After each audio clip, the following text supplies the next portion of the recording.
We hope your heart is still beating after a wild weekend in college basketball. What better time to talk bracketology than a Monday after a bunch of top seeds went down across the sport? It is the Monday after Super Bowl Sunday, and we are here on the Field of 68 to take you to college hoops and get you ready for March. I got Lukas Harkins with me. I got Brad Wachtel. These guys are two of the best bracketologists in the business. My name is Greg Waddell. Gentlemen, it's great to see you. Brad, been a couple of weeks since you and I have been together. Lukas, first time this year they've got us on a show. I'm looking forward to this, my friend. Did you both have a good weekend? Brad, let's throw it your way first. How'd it go? I had a great weekend. It was topped off by the Kansas City Chiefs beating the Philadelphia Eagles. Huge Giants fan, so sorry, Eagles. Maybe next year. And sorry, producer Dagan as well. Lukas, I don't know who you were rooting for in the Super Bowl, but you got to see a nice little Butler win on Friday night. I know that's exciting. I did. Heck of a weekend. Always great to start a big weekend of sports with having Friday capped off for the win. Super Bowl Sunday, I'm just trying to figure out who my Packers quarterback is going to be in the fall, and that's the number one priority. Well, listen, I think that's enough football talk. We had to toe into it a little bit after the Super Bowl, but there's people across the country, guys, who are just going to turn their head from NFL playoffs to, let's check in with college basketball. And this might be their very first moment of exposure to our beautiful sport that we know and love so well. So let's give them everything we need to know. We're going to get into these guys' last four in, their first four out, who's on the bubble, an in-depth breakdown of the games you need to watch, teams you need to keep an eye on for this week. But first, let's start at the top. Because as I alluded to, some of the best teams in the sport, teams that are competing to stay on the 1 seed line, went down this past weekend. Lukas, I'll start with you. I mentioned it. You were at Butler against Xavier. Xavier not necessarily close to the 1 line, but one of the top teams in the country. Purdue and Arizona, teams that we did have on the 1 line last week, went down as well. What was the most surprising result from that group and maybe the most impactful as you've been building out your bracket this morning? Yeah, I think it's tough because so many teams lost. I think the biggest loss was probably Purdue losing Northwestern because it opens up that top seed. And I think that probably goes to Alabama right now as the number 1 overall seed. And I think that's probably the biggest switch. Otherwise, there was really a lot of movement throughout the bracket. I think, going through a scrub earlier this morning, it really feels like it was the hardest bracket to put together of the year so far. Just so much movement, but also at the same time, not much movement after what was a super busy weekend of just trying to sort out which loss matters more than the other loss from top to bottom in the bracket.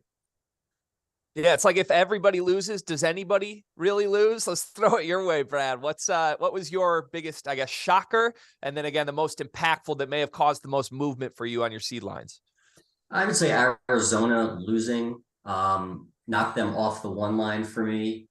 Their resume is still extremely strong, but eventually you can only lose so many games, and I think that it's getting interesting between Arizona and UCLA, who for me they're both 2 seeds at the moment, and they're both trying to be that team from the Pac-12 to get a 1 seed. And I think at this current moment, both have work to do to get there, but I do think Arizona is still in a better spot than UCLA.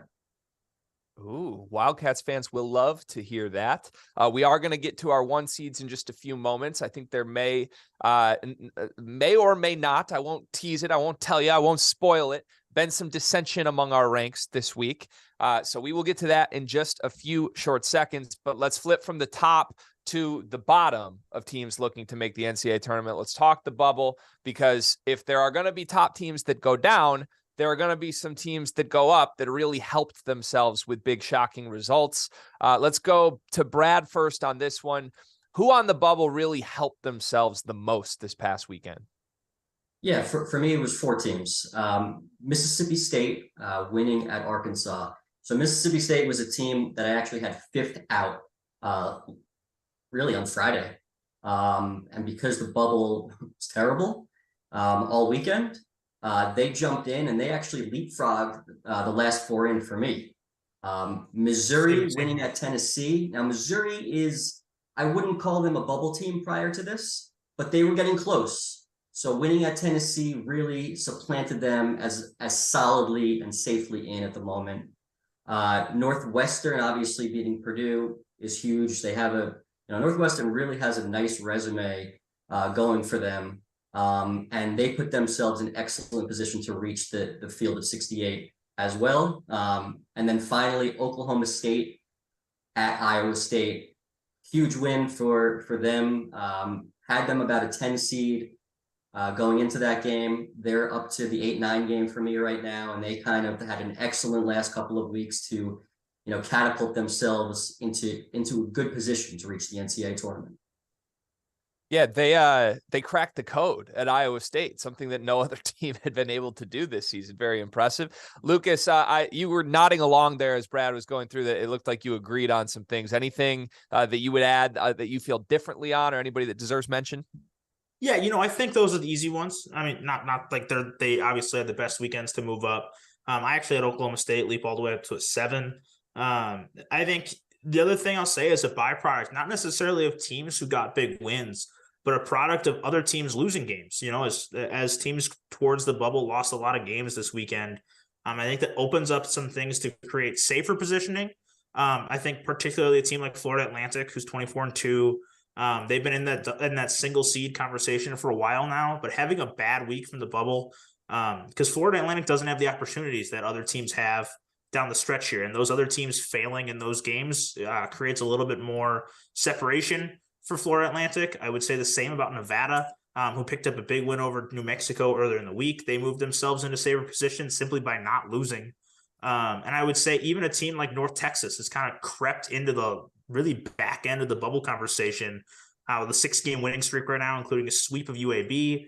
They've kind of pushed themselves into well, maybe if they finish the regular season strong, they're into that first 8 to 12 teams outfield. Yeah, a couple smaller school teams that I think are just benefit licking their chops. Right, they're benefiting, which is good. I mean, we talked, I think last week, I forget who I was on with, but my biggest question was, is Florida Atlantic going to get screwed here? That's my biggest fear. Like, I don't want to see that team miss this opportunity with how good they've been this year, just because of a couple very small off nights when they've been so consistent over the course of the season. But all right, we talked about some teams that have helped themselves. One team I have my eye on that has hurt themselves is Kentucky. And if the small schools are licking their chops, that means there are some big schools, some blue bloods, not a Wisconsin Badgers blue blood either, by the way, that is really, really hurting right now. Kentucky suffers 2 losses last week. North Carolina, another team, they bounced back and got the big win over Clemson over the weekend, but they've been flirting with the bubble. Lucas, how in danger is Kentucky at this point to you? And are the other blue bloods right behind? Yeah, I think they're in real danger. They're one of my last teams in the field right now. I think they're in a really tough spot. They've won quad 1 win all the year. Their resume metrics have trended towards the 50 range, which is, to me, I look at if your resume metrics are around 50, you're pretty much smack dab on the cut line almost every year. And that's where they are right now. But 1-7 in quad 1, 6-1 in quad 4. I think it's realistic to see Kentucky miss the field. They're just on the plus side for me right now, but I wouldn't be surprised if anyone put them on the outside. North Carolina does have that win they picked up, and they have definitely better metrics overall than Kentucky does.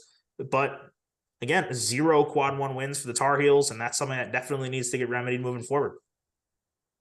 Brad, you agree with that on Kentucky? 100%. All right, we'll get more to the bubble. We'll talk some specific teams here in just a little bit with these guys' first 4 out, excuse me. But let's go to your official 1 seeds now. We're just going to bring in our consensus fielding the 68 1 seeds today.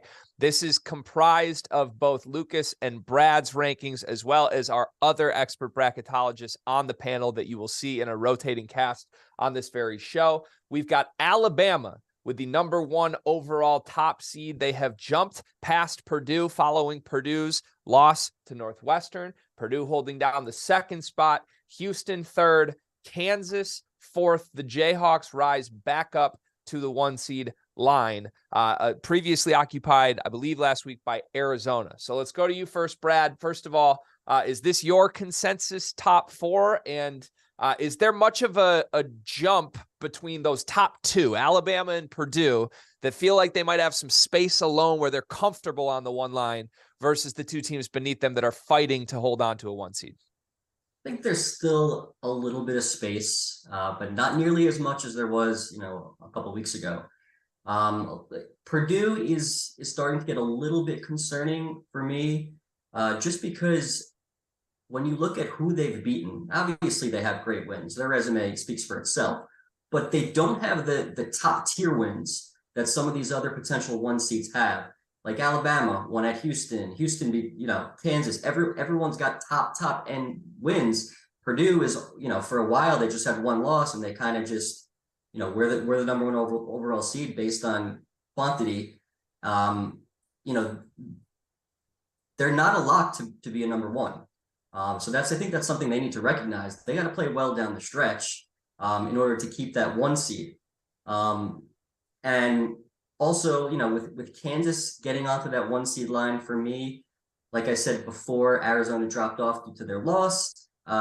Kansas has the most quad 1 plus quad 2 wins in the country, which matters, which is why they're my final number 1 seed at the moment. Okay, let's throw it over to Lucas. Lucas, what are your general thoughts on this top 4? Yeah, I'm with it on Alabama jumping over Purdue for a similar reason. I think part of that is, as we've gone throughout the year, Purdue's wins generally have lost a little bit of their luster. Like Gonzaga's not quite what it was. Duke's not what it was. Ohio State's taken a huge hit. Penn State's taken a huge hit. And those are really their biggest wins up through mid-January. So since then, they've really, just kind of stayed the course, and they're still on a 1 seed line, but they aren't in perfect position on the 1 line. And I'll have Alabama as my number 1 overall spot. But I do think there's a little bit of a gap between Purdue and my third number 1, which is Kansas. I think Kansas deserves to be the third number 1 right now. They have 2 more quad 1 wins than anybody in the country. They have more than double the quad 1 wins Houston has. But really, when it comes down to breaking down Kansas versus Houston right now, they're pretty different in how you look at the 2 teams. And I think it's going to come down to kind of what the committee tells us on Saturday when they do their top 16 reveal. If they have Kansas in front of Houston, then I think you can make a case throughout the field that there's more of a priority on getting those quality wins this year. Whereas if they go Houston above Kansas, there's a bit more preference towards those really, really, really strong metrics, as Houston's number 1 in the net and number 1 across all 3 quality metrics. Yeah, to go back to the Purdue conversation a little bit. So I'm a Big Ten guy that anybody who's watched me or listened to me before probably knows by now. But it's been fascinating watching them because I've seen them in person a couple of times. They're obviously a great team, one of the best in the country. But you don't get a ton of opportunities in this Big Ten this season to really boost that resume and go up against the quote unquote other elite teams. There are none.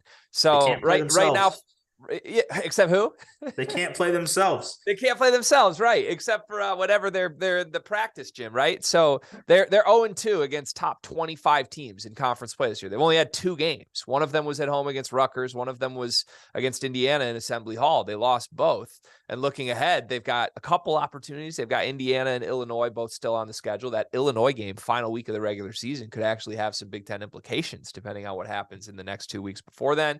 But very fascinating because I think kind of both them and Alabama, while we talk about them as maybe the group of top 2 to me right now, just looking at who they've played in the conference, they haven't really gone up against any monsters because there aren't as many as there typically might be in the conference. They both have a few big ones down the stretch that certainly, if they don't go the right way, could cause some more movement if Houston and Kansas keep winning. Lucas, just quickly, who is right below this top 4 for you? Who's the closest to getting into that group of the 1 seeds? Yeah. Texas is my top 2 right now. They're 11-5 across the upper 2 quadrants, 9-5 in quad 1. They only have 1 loss all season that's outside of quad 1A. Their 6 quad 1A wins might actually lead the country, if I'm correct. They're top 10 across every metric. I think they're pretty solidly on the 2 right now, and probably the top threat for me to get on the 1 line. Other 2s from here, UCLA, Baylor, and Arizona. Okay. Brad, what about you? For me, it's actually Arizona. Losing to Stanford on the road is not a good loss, but the reality is it's only a quadrant 2 loss. And they still lead the country at 5-0 against high quadrant 1 teams. They're still 11-3 against quadrant 1 and 2 teams. And really, like I had mentioned before with UCLA, comparing those 2 teams, who a lot of people might have UCLA ahead of them right now. UCLA has 1 win over the field right now, for me, and that's at Maryland. And they blew them out of the water. And UCLA is a very good team, don't get me wrong, but your resume is your resume, and it doesn't quite beat what Arizona is at the moment for me. Yeah, I think that's fair. I've pointed to that exact sentence you just said about UCLA a couple times when I'm giving out my favorite picks of the day. I'm like, have we seen them beat anybody that's going to play in March yet?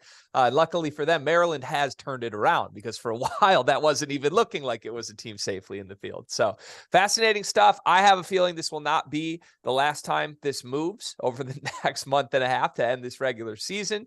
And there are certainly a lot of teams, given the parity of this sport and the lack of a truly elite team at the top this year, there's a big group that could work their way in and maybe get some help from the teams above them, including those 4 teams that we agree right now are on the one line. Before we go to bubble talk, we're going to hear these guys last 4 in and their first 4 out. Before we get there, we're going to hear a quick word from our sponsors. Let me tell you guys about our sponsor for today's episode, Athletic Greens. I started taking AG1 a few weeks back. When we get in the middle of college hoop season, it can be hard for me to eat and drink as healthy as I probably should be, especially in late February and March when the schedule gets really busy. But I found that I've felt better as I've made AG1 a part of my daily routine. I take AG1 in the afternoons after the coffee is worn off and once the itis post-lunch is kind of set in. And what I found, my energy levels are up. It's improved my digestion. And as a result, I'm not only more efficient and productive in the most important time of the year for me and for the field of 68, but I'm working out more consistently. I just feel better. AG1 is so much more than just a greens powder. It's comprehensive health and the power of habit in one. Covering my nutritional basis for the day literally could not be easier, which is why I trust Athletic Greens. I just mix 1 small scoop of the AG1 formula with water, and I drink it every single afternoon. Done. Just like that. I also like that it only costs $3 a day. The price is right. If a comprehensive solution is what you need for your supplement routine, then Athletic Greens is the answer. They are giving you a free 1-year supply of vitamin D and 5 free travel packs with your first purchase. Free! Just go to athleticgreens.com/field68. That's athleticgreens.com/field68. The link is in the description below. Check it out. Support the field of 68. I said a word from our sponsors. I should have meant a word about our sponsors from the lovely Rob Doster. Thank you, Rob, for those very kind words. Let's move to the bubble. We're going to start with the last 4 in, and we're going to start with Lucas. Who you got for your last 4 teams in the field today? So my last 4 in, I have Texas A&M as my 4th to last team. Obviously, they didn't have a good start to the season, 6-5 with those losses to Murray State and Wofford. But since then, they've really picked things up. They're 10-2 in SEC play. And while the conference record doesn't really matter much, what does is that season sweep of Auburn gives them a couple wins over the field, which puts them into pretty good shape to be on the cut line right now. I put them just on the inside after those wins over Auburn and LSU last week. Follow that up with North Carolina. Obviously picked up the win against Clemson this weekend, but they're 0-8 in quad 1. That really puts them in a difficult spot, but their metrics are quite solid to keep themselves in a decent spot right now, heading into 2 of their next 3 coming on the road with a big home opportunity up against Miami tonight. Into Lexington, lost to Georgia, doesn't do anybody any good, and certainly doesn't to Kentucky, who has metrics that have fallen off a bit as of late. And their overall record quality just isn't very strong. They're sitting right near the cut line. New Mexico, I left in as my last team in the field. They've lost 4 of 5, their last 3 in a row. This is a team that's trending very close to just falling out of the field. But for the time being, their resume metrics are still on the plus side of things. They're 5-3 in the upper 2 quadrants. 2 of their wins are in quad 1A. That's what keeps them in the mix right now. But they are probably the team that I'm least confident in being in the field if the selection show was right now. So I want to pick your brain on New Mexico just quickly because it's a team that I am glad I see in the field because I love watching them. They did not have Jalen House in this most recent loss to Air Force, but they've now lost 3 straight games, 4 of their last 5. I guess I'm a bit surprised because just off counting numbers alone, when I think of a team in the Mountain West Conference who's now in the middle of the pack in that conference and has 6 losses, right around where a team in a more quote unquote, more traditionally competitive conference like the SEC or the ACC with North Carolina and Kentucky, I just assumed New Mexico would be far below them on the list. Obviously, that's not the case with you today, but does that speak to the strength of the Mountain West Conference in your eyes? Do we almost have to view that as if it is a high major conference this year when evaluating teams? I think they've put themselves in pretty good position as a conference because they have some teams that have really solid metrics overall. San Diego State and Boise State are in really good shape. New Mexico's wins over both. Not to mention a road win over St. Mary's that is carrying a lot more value than that would in most years. That's a win at number 6 in the net. That carries a significant weight and puts them still in the mix. But I think this is a team that really has to finish really, really strong. They're trending in the wrong direction, obviously. But unlike some years when a team trends the wrong direction in the Mountain West, there's opportunities left. They go at Boise State and they get San Diego State at home left. Those are both quad 1 opportunities. And if they can get those games, they'd be up to 7-3 in the upper 2 quadrants. They'd be 5-3 in quad 1. That'd keep them on the right side. But as of now, I think they're probably right on the 50-50 range right now, but a team that I wouldn't feel very confident in thinking that they're still going to be in the field in a month. 50-50 in reality, 100-0 in my heart, Lucas. Brad, let's go to you next. Let's get your last 4 in. Do you disagree with anything Lucas had here for us? We have one different. And my order is a little bit different as well. I actually have New Mexico as 4th from being out. And like you had mentioned, their record against quad 1 and 2 opponents, which is 5-3. Their net is still top 50. But most importantly, they own 2 of the best wins of all of the other bubble teams for the most part. Winning at San Diego State, winning at St. Mary's is huge. But like Lucas had mentioned, their metrics are not very good, and they're another bad loss away from being out of the field, which like you said, is unfortunate. Texas A&M I have in, I don't want to say begrudgingly because their resume is not particularly great, but they're 500 against Q1 and 2, which is okay. They're top 50, they're top 40 in the net, which is good. And they have a 46 strength of record. Far from safe though. I have North Carolina as well, who beat Clemson, which is actually just a Q2 win. So it didn't do a whole lot for their resume, but they kind of got bumped up into my field because everybody else lost and their metrics are better than everybody else's. But they have a lot of opportunities to go with the rest of their schedule to really get safer into the field. And then my last in might be a little bit of a surprise, but Wisconsin, who did fall to 80 in the net. So if the season were to end today, they would be the worst net to ever get in. But they lost at Nebraska, bad loss. But you have to understand, again, it's a Q2 loss, so you can't discount the rest of their resume. They have 5 Q1 wins. They're one of the only bubble teams that doesn't have a bad loss. Top 50 strength of record. And when you look at their wins at Marquette, at Iowa, and they beat a team that's on the other side of the bubble for me on a neutral court in USC, kind of lifted them into the field for me for the time being. So I think you said this earlier in the show briefly, Brad, and I was waiting until this moment to bring it back up. You alluded to this being one of the weakest bubbles in a while. Seeing Wisconsin in at this point seems to drive that home for me as a Big Ten guy. Just from eye test alone, I know that's not what gets teams in the tournament. I mean, this team has not beaten anybody other than Ohio State, who's completely dead, and Penn State, who's almost completely dead, going back almost 2 months now. They've lost to every other type of team they've played. I know that doesn't matter, but I guess to tie your comment about it being a very weak bubble back into the fact that Wisconsin's in the field right now, does that sort of speak to how weak this bubble really is? Yeah, and I feel like we say the same thing every single year. I was hopeful a couple of weeks ago that the bubble was going to be strong this year, but it's back to being a weak bubble, and you're really picking at straws with all these resumes. But it's your total resume. It's your total season. What you did the last month or two is just as important as what you did 3 months ago. Wisconsin's over 500 on the road. They won at Marquette. They won at Iowa a while ago. So they still... What you're doing is you're comparing them against every other team. So it's not just in a vacuum, and it's not like every single year, well, this team got in with this resume. It's not like that. You're looking at every team, comparing them to every other bubble team, and figuring out who deserves to be in over who. Yeah, unfortunately for me, a loss in December to Central Michigan still matters as much as winning 3 of your last 4 in Big Ten play. That's what they tell me. All right, let's check out our consensus last 4 in, and then we'll just sort of open up the floor for both of you guys to say what surprises you here. A mix of teams that you both had in and out here. Lucas, anything, I mean, that just jumps out as this is wrong from this group for you? No, I think all these teams, I have 3 of these teams in the field.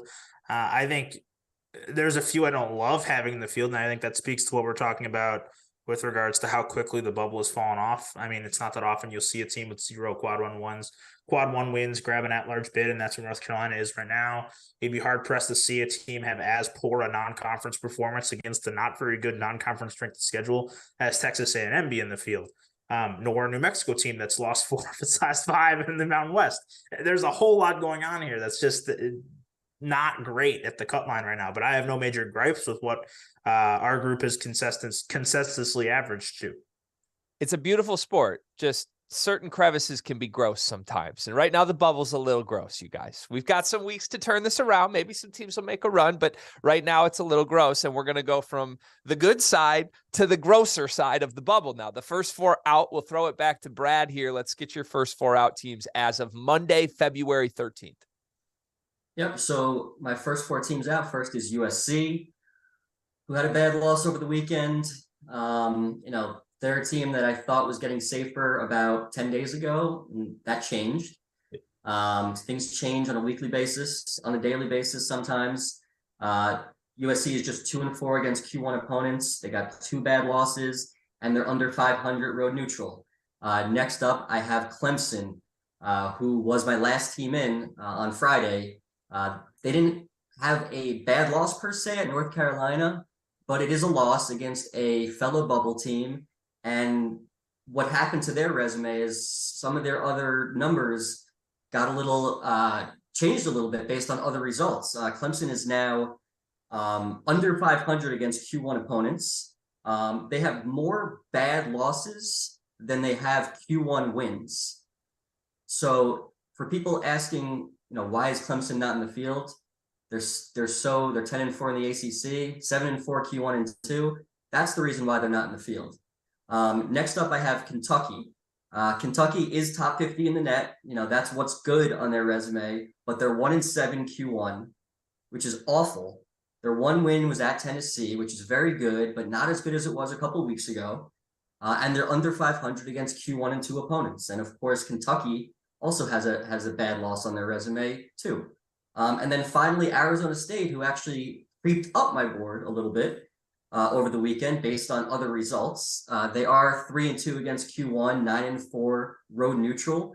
They only have 1 win over a current at-large team, and that's Creighton, which is a very good win. So they are back in the first 4 out with room to grow. So I want to go back to USC just briefly, and then we'll get Lucas's answer here. That's one that actually caught me a little bit by surprise today. I didn't get to see this before we actually go live on the show. So you're getting my natural reaction here, folks. USC, I don't think we've really talked about much, at least in the last week that I've been on the show. A team that felt pretty safely in. Obviously a horrible week for them. Lose at Oregon 2 days later, lose at Oregon State. That's not good results. But does that speak to, I guess, how much you could actually move on this version of this week bubble? Because it does feel like a week ago they weren't even in the conversation of worrying about this, and now all of a sudden they're out of your field as of today, just 2 games later. That surprises me. That's what it is, and really it's based on what league you play in. Like if you're in the Big 12 and you're a bubble team, you're probably not moving very much. But the Pac-12, yes, they have some top end really good teams, but a large portion of the Pac-12 isn't particularly great. So if you're losing to a team that's a Q2, a Q3, that's going to drop you significantly. That's especially a Q3. That's going to drop you, which is the problem. So the bad losses hurt you just as much as good wins hurt you. And if you have 1 bad week where you go 0-2, you could be out of the field. Yeah, crazy, but accurate. And again, USC, a team that has kind of been close but no cigar this year, went to overtime with Tennessee on a neutral. If that result swings. We're not talking about them right now. Lose by 5 to Wisconsin on a neutral, lose by 2 at UCLA. They've had a lot of very competitive games. A good basketball team that I do ultimately think will find a way to make the NCAA tournament, but clearly they still have work to do. All right, Lucas, it is your turn. Give us your first 4 out. Yeah, my first team out is Oregon. I think they're one of those teams that just, yes, they suffered a loss over the weekend, but it was to a projected number 2 seed in UCLA. Whereas there were a lot of other teams around them that suffered worse losses. They're 8-9 against the upper 2 quadrants, 4 of those wins in each. They do have 2 quad 3 losses hanging out, but that's really not that bad compared to the rest of the bubble right now. There's a lot of teams with that type of bad loss. Their metrics are all in the top 50 except for strength of record. They're up in the top 40 in Sagarin. I think they put themselves in the conversation with a closing stretch that I think is pretty daunting, though. Their next 3 games are all on the road. They're going to need at least 2 of those, I think. They have no more games against the projected fields. They're going to have to finish very strong to get in the field, but I think they put themselves in the mix.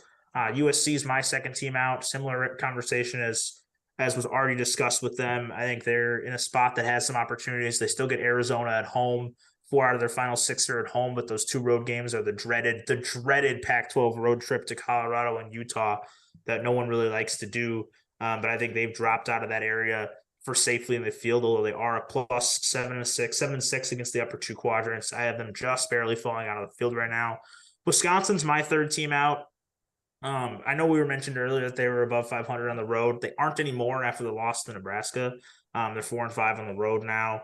I think that they put themselves in a spot that's difficult. They're under 500 against the upper 3 quadrants. They're 9-10 in those games on the year.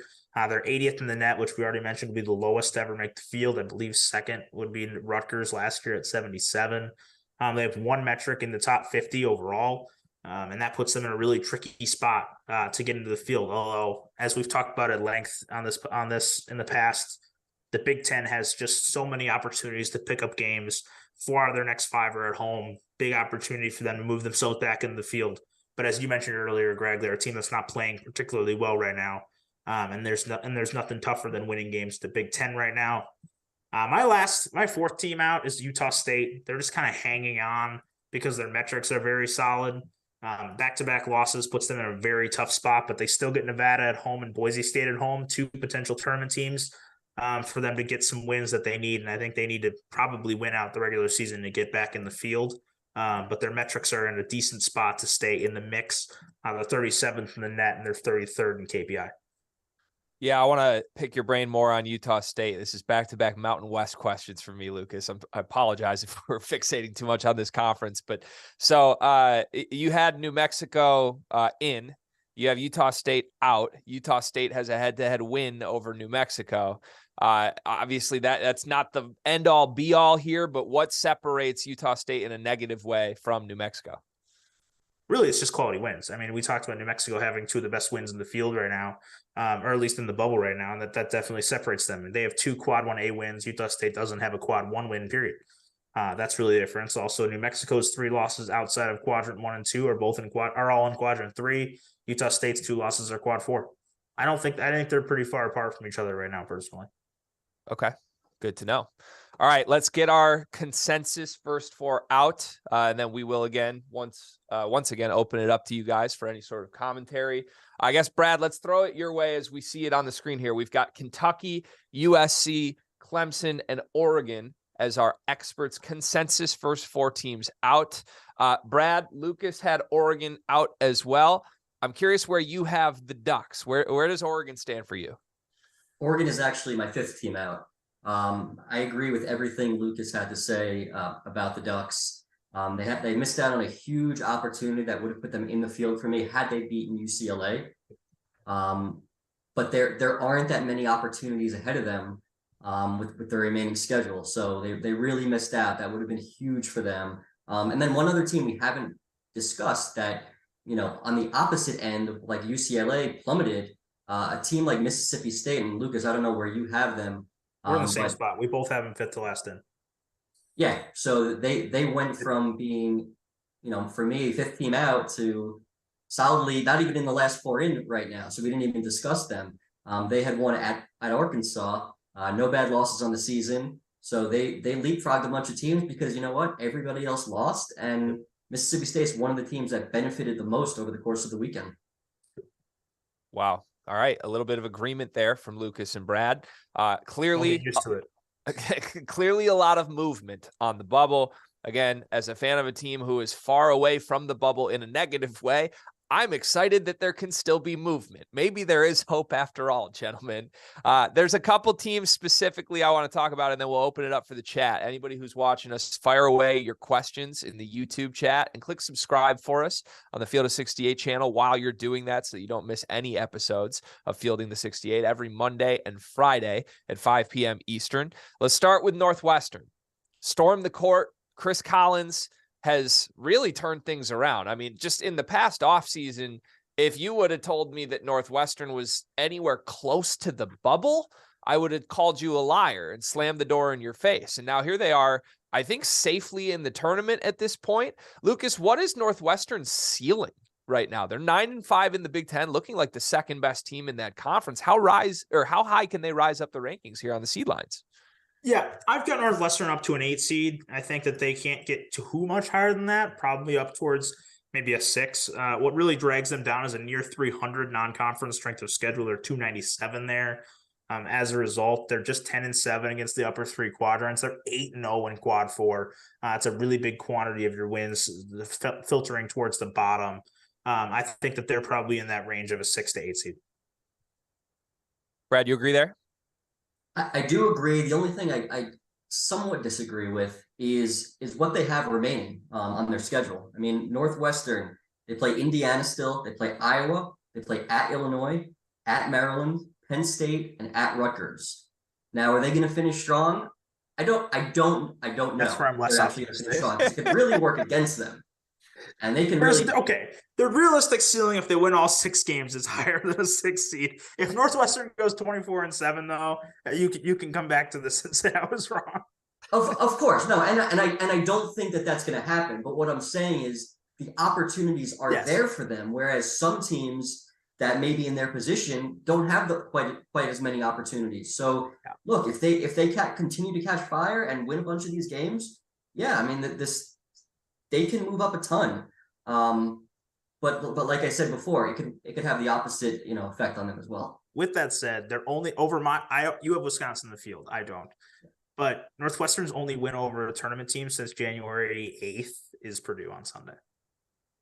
That's the Schmedium 10 for you, though, Lucas. I mean, we're really trying to scrape a conference together this year. It hasn't been going too well. I'm wearing my faded purple for Northwestern today. Congratulations, Chris Collins. Put some respect on Boo Booey's name. All right, so I guess just to quickly flip that, I don't want to spend too much time on Northwestern, but I'm genuinely curious after hearing you guys talk about it. With such a tough schedule down the stretch, how much can they hurt themselves? Like, let's say they lose all these games we think they might lose to teams that are just objectively, metrically better. Are they in danger of potentially missing the field because they lose at Rutgers and to Indiana in the next couple weeks? Look, if you lose all the games, that's 6 games remaining on their schedule. That's not good. Let's put it that way. They probably won't get in, but I think with 1 or 2 more wins, they'll be in. To be especially with who you're playing, none of those would be a bad loss. They're like I said, they're safely in at the moment, so I really don't have too many worries about them. They cannot go under 500 on the road this season. Fun fact. They're 4-1. They're 4-1 on the road with 3 road games left. Yeah, that's insane. I mean, wins at Assembly Hall, at the Breslin Center, at the Cole Center. Who would have thought Chris Collins and Chase Audige would be doing this? But you got to love to see it. All right, let's go to the SEC here. Auburn. They have lost 5 of their last 6. A team that at one point safely in the field, safely in the top 25 in the country. Now, maybe not. Getting dicier by the day. Is there a realistic world where Auburn misses the NCAA tournament, Brad? Absolutely. They're just 2-6 against Q1 opponents at the moment. Their best win was against Northwestern on a neutral court at this point, you can say. They beat Arkansas and Mississippi State at home, which are good wins, but they're at home. Their upcoming schedule, they still play Missouri, at Kentucky, at Alabama, and they play Tennessee. So the opportunities are there to improve their seed a good amount. But, who have they beaten so far? Are they gonna win these games? I think the jury is still out. I'm not sold on them until they beat somebody away from home that's quality. Like even a win at Kentucky would be a nice win for them. But by no means the are way they Vandy's playing. The way Vandy's playing right now, that might be a good one. Yeah, it's true. Vanderbilt was in talks to be the team of the week from the Field of 68 this week. Ultimately, it did go to Northwestern. They were runner-up, but we'll see if Jerry Stackhouse can keep the Commodores in the conversation going forward. All right, one more team on my list here, Lucas. We'll go to you here on this one. Providence, the Friars, the luckiest team in the country last year. You're just trying to get me in trouble. Has the luck worn out, Lucas? I mean, where are they right now? First of all, on your seed list, they're trending down, but are they safely in? Where is Providence in the picture? I dropped Providence to a 10 seed after this weekend. They've put themselves in a tough situation. The back-to-back road losses to Xavier and St. John's, sandwiched around a win over Georgetown. They haven't beaten a tournament team since January 4th when they beat UConn. It's been a long time since they beat a team that really helps their resume. They're below 500 in the upper two quadrants, only 5 total wins against those teams. With a quad 3 loss, their metrics are solid, not great. It's weird. It's a weird twist of fate that this year they're kind of relying metric-wise on the quality metrics compared to last year. They're top 35 in all 3 of those, whereas they're 55th in KPI. I think they're going to need a nice finish to stay on the plus side, but I think the Big East gives them those opportunities. They should finish this year relatively solid. 4 out of their last 6 games are at home with a road game at Georgetown, which is quite winnable. They should probably go 4-2 down the stretch and make the field. Okay. Brad, your thoughts? Yeah, one thing we have to remind everybody, conference record doesn't matter. 0%. So even though Providence is still towards the top of the Big East, I have them as my last 8 seed, and I thought I was being generous to them. So I have no issues with where Lucas has them. They only have two wins. One non-conference win over a KenPom top 200 team. Yeah, they only have 2 wins over at-large teams at the moment, and that's UConn and Marquette. They're under 500 Q1A. They're under 500 Q1. They're under 500 Q1 and Q2. And they still have opportunities, though. They still play Creighton, at UConn, and Xavier. And I will mention they still have to play at Georgetown, which is a game that if you lose that game and you don't, win those other games, well, now you're in trouble for making the NCAA tournament. Absolutely. Sounds like a dangerous game to me. They need the luck that they had last year to come back into play. I'm just saying, you can buy a shirt, okay? Field68.shop. We got the Lil Shamrock over the Friars. It's a very nice shirt. Terrence Oglesby approves of it. You should too, Lucas. Go to Field68.shop to see more. Let's bring in producer Dagan. Dagan, we got anything going on in the chat? Tell me we got people asking questions for these guys. We do. First of all, let's start with this. Chat, hit the like button for me. 185 people, only 20 likes. Let's get that like number up a little bit. But first question we're going to ask, I couldn't pass this one up. Steven wants to know, does Seton Hall have any chance to be in the discussion? Obviously, tough week for the Pirates, but I got to ask because, they are my Pirates at the end of the day. Yeah, Seton Hall definitely has the opportunity to be in this discussion because I know they still play some games against quality opponents at home. I believe they still have to play Xavier, and I know they go at UConn, at Providence. They get at UConn and at Providence. So obviously, if they can get one of those road games, that would be enormous for them. But I think taking care of business at home is first and foremost so important for them. And with the way the bubble struggled over the course of the weekend, they're not as far out as you might think. Yeah, I agree. I think they're nice somewhere in that 8 to 12 teams out for me right now. They're one of those teams, though, that can seal their fate this week. If you lose at home to Georgetown, it's probably over. Agree. A lot of pressure on the Pirates. What else we got, Dagan? Really hope that doesn't happen. Really hope for my sake. That'd be a rough week for me. Indiana's ceiling. We haven't talked about them much. Where do you guys see them kind of? Where can they finish up? They've obviously been trending upward recently. I have a hard time believing Indiana can get to the 2 line, but I do think they can get to a 3. They have opportunities left. They go at Northwestern, at Michigan State, at Purdue. The home games are all against good teams. Iowa and Illinois, and then I don't know, some bad team, Michigan. I don't know who would root for them. Sorry, Greg. Sorry, that was just blindsided. Go ahead, continue. But Indiana's put themselves in a pretty good shape. Every single metric in the top 20, they're 8-7 in the upper two quadrants, no bad losses. I have them sitting as my top 5 seed right now. I think they could potentially get to the latter half of the 3 line, especially if they pick up a signature win at home against Michigan.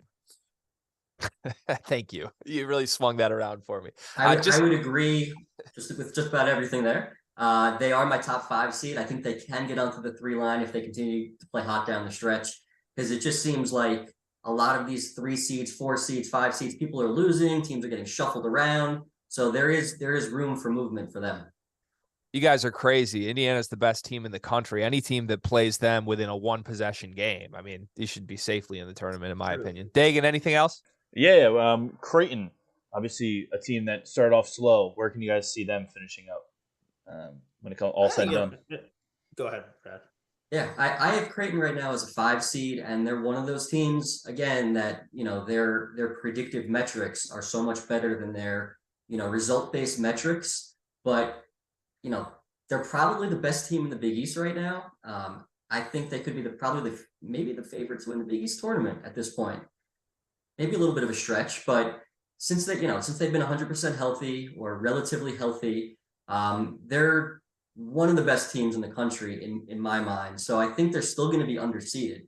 I think they can get up to, similar to Indiana, maybe a 3 seed, probably a 4 seed realistically, based on the quality of wins that they have and the amount of quality that they could add to their resume. But they're definitely going to be a team that I think is going to be still underseeded come tourney time.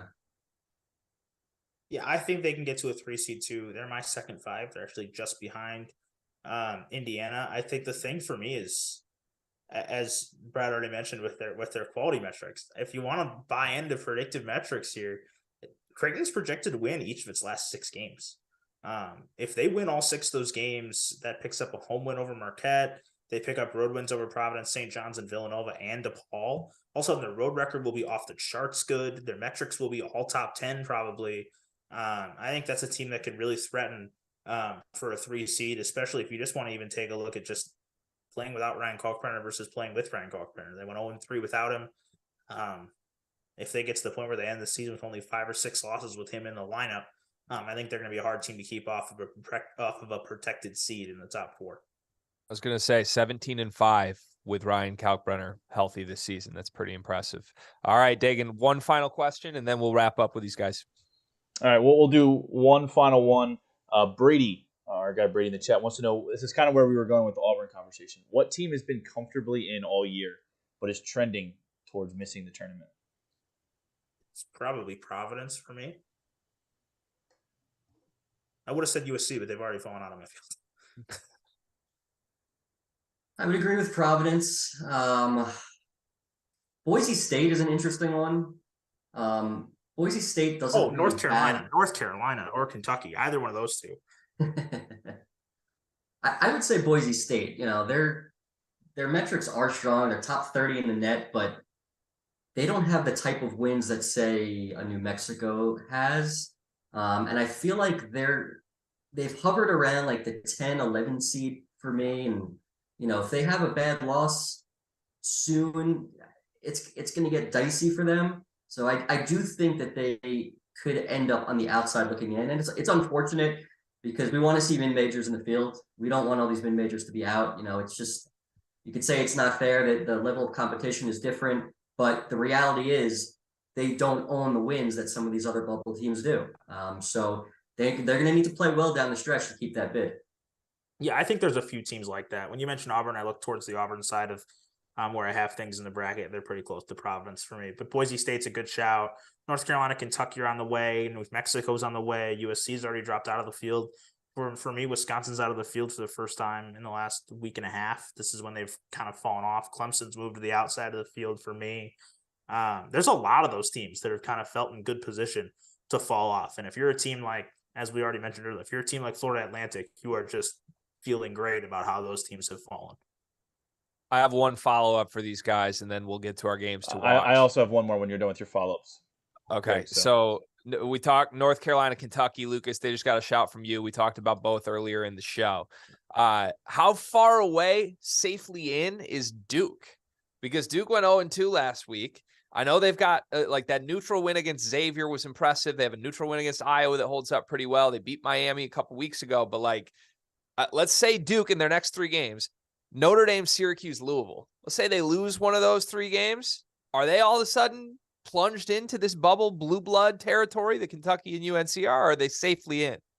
I don't think they're quite all the way down to there. They'd probably be fringing on a double-digit seed. I have them as an 8 seed right now, and I think you hit on why. They have 5 wins over the projected field right now for me, and I think that's just so much better than a lot of the bubble teams that we've talked about. That gives them the edge for me. Brad, you too? I would agree with that. I do have them as my last 7 seed at the moment, but they're just 2-7 against Q1 opponents. And if they were to lose a game like Louisville, it wouldn't push them into like the last 4 in territory for me, but for me, they would be a double-digit seed. Yep. Okay, a team that must hold serve then in their next 3 games that appear very winnable. Dagan, what's your final one? Well, actually, we have 2 more because Fanta joined. We can't not ask Fanta's question. But the first one is from producer Trevor. He wants to know this one's for you, Greg. He wants to know what Michigan's CBI seed is, 2 or 3. I think we're looking at a 3 right now. But listen, if I can get Villanova on the opposite side of that bracket, if I can get revenge for 2018, the season's a win. I'm good with it. Fair enough. All right, now Fanta's question. This will be the last one, then we'll go to games to watch. Where do you guys stand on Charleston if they don't win the CAA tournament? I think they're probably out if they don't win the CAA tournament, in my opinion. They're not going to have a single quad 1 win. They're going to have 2 quad 3 losses. Probably all their metrics are going to be sub 50. Their best metric right now is strength of record sitting at 44, and next they're at 56th in KPI. As much as I would love to see Charleston makes the field if they lost in the championship, I think that'd be a stretch. Although I would love to see the committee warrant a team that would only have 4 losses. Yeah, and I would agree with Lucas. Unfortunately, Charleston's best win is probably Virginia Tech. They needed Virginia Tech to be a tourney team. And unfortunately, that has not happened, and it is probably not going to happen. And if you want to buy into even auto bids, you need Kent State to win the MAC. Correct. And I just don't think their metrics are good enough to be in that. They'll be in the conversation without a doubt, but I don't think it's good enough to get them an at-large bid, unfortunately. Two guys who are not buying into hashtag all caps our city. Come on, guys. I mean, I would love to see it. I would love to see it. It would be fun. I do just want to make the point. I think almost a little bit of unluckiness for Charleston in the fact that some of their like high quality names that they beat in the non-conference have not held up great. When you look at a Davidson, a Colorado State, a Virginia Tech, all teams that are maybe a little bit worse than they've been in the past few years that would have really boosted them. Looking back on it, you lost those 2 to Hofstra and Drexel, and suddenly this is a much different conversation. And even Towson's not really giving them the boost they could have out of the CAA and conference. Yeah, for sure. All right. Well, thank you for the question, John Fanton. Thank you, Dagan, for monitoring the YouTube chat. We appreciate everybody who is watching and participating in the show. That's one of our favorite parts of doing Fielding the 68. Again, we do this twice a week. We'll do it through the remainder of the season. This is Monday's show, obviously, and we'll be back on Friday because there is a lot of movement every single day in this sport, and it'll probably be a much different show in just 4 days from now. All right, I want to talk games to watch this week that will make that show on Friday feel so different. Lucas, let's start with you. Let's go. If you want to just pick one, that's fine. Give me 1 to 2 games that you've got your eye on for this week that'll impact the bubble. You know, as it impacts the bubble, I think, it's a good question. Probably Arkansas at Texas A&M. I think that's a win for Texas A&M. Can really push themselves into a bit safer positioning and would push Arkansas closer to that bubble conversation. That's probably one I look at. There's other teams that I think just kind of need to hold serve on the road, which are tough games, like Oregon at Washington. Oregon can't afford to have that kind of loss. Boise State at Colorado State, same kind of thing. It's kind of those teams that are hanging on towards the bubble conversation. Again, Virginia Tech at Georgia Tech. All those are Wednesday night, and they're big games that can kind of keep teams in the mix or have them suffer big losses, and it's always tough to win away from home. Brad, how about you? For me, Michigan at Wisconsin on Tuesday. It's a huge game for both teams. For me, Wisconsin gets the win. They'll still be in the last 4 in, but they'll still be in the field. Michigan has a ton of opportunities down the stretch. So by no means are they out of anything. but you got to win. You got to beat some good teams. And a win at Wisconsin would be right now would be a quadrant 2 win, but it would still be a quality win. So if they really plan on turning their season around, unfortunately it didn't happen against Indiana, it almost did, win at Wisconsin and go from there. And they could get themselves back in the mix because, hey, the bubble is weak. So that's one game I'm looking at. Another 2 games that are like opposite are Wyoming and at New Mexico. So look, if New Mexico loses to Wyoming at home, is it going to happen? Not likely. But if it does happen, that might be the end of their season. Yeah. So that's one. And then you have Florida State at Clemson, another team who is fighting to get back into the field, cannot afford a loss to Florida State at home. So anytime you look at your schedule, people want to look at top 25 matchups or bubble matchups. It's a lot of times it's the bad teams that you face that are the most important games.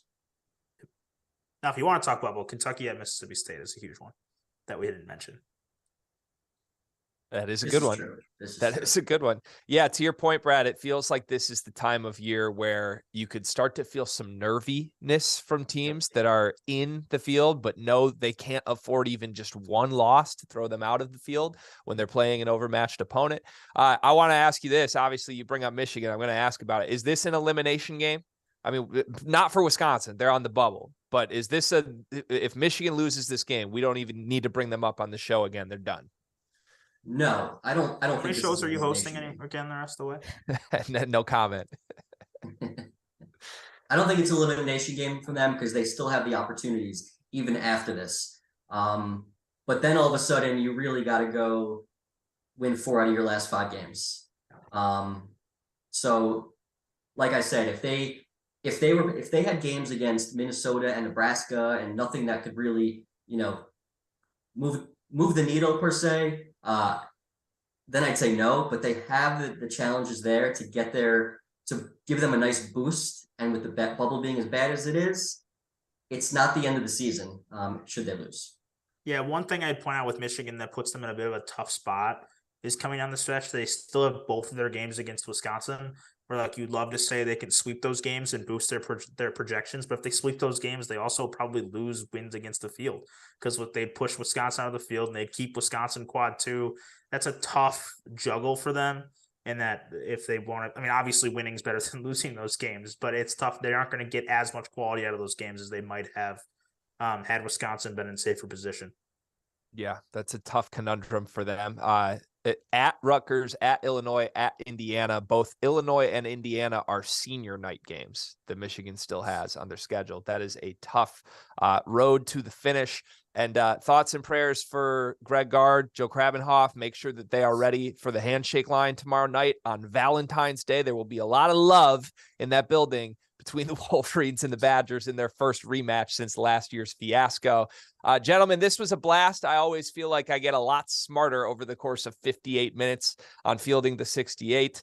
I'm looking forward to Friday's episode. Again, 5 p.m. Eastern is when you can watch the show. We do it twice a week, the entire season. We also do the After Dark shows every single night. I'll be hosting tonight. Terrence Oglesby, Tyler Hansbrough will be with us after a couple big Big 12 games on the schedule later tonight. Gentlemen, again, thank you so much. Thanks, everybody, for watching. For Lukas Harkins, for Brad Wachtel, for Dagan Hughes, my name is Greg Waddell, and we'll see you Friday on Fielding